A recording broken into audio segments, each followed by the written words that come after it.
সুপ্রিয় দর্শক, গতকালকে বাস দুর্ঘটনার যে ভিডিওটা আমরা হাতে পেয়ে গেলাম, আপনারা দেখছেন বাসটা কিভাবে চলে যাচ্ছে, পদ্মায় ডুবে যাচ্ছে। মুহূর্তের ভিতরে কিন্তু বাসটা নিচে চলে যাচ্ছে। মানুষ দৌড়াদৌড়ি করতেছে, যে যার মতো আল্লাহ আল্লাহ করতেছে।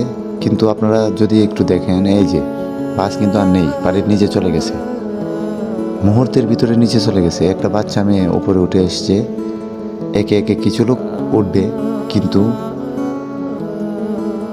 আপনি চিন্তা করতে পারেন তখন যে পরিস্থিতিটা হয়েছিল, কি একটা ভয়ানক অবস্থা।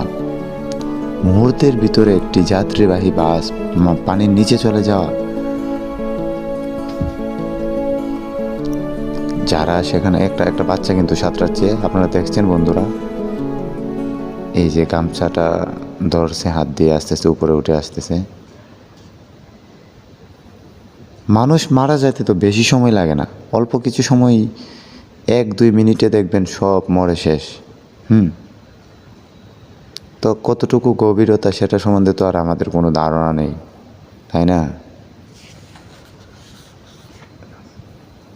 যাই হোক, ভালো থাকবেন, সুস্থ থাকবেন সবাই, একে অপরের জন্য দোয়া করবেন।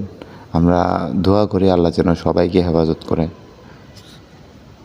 সেটাই আর কি, শুভকামনা রইল।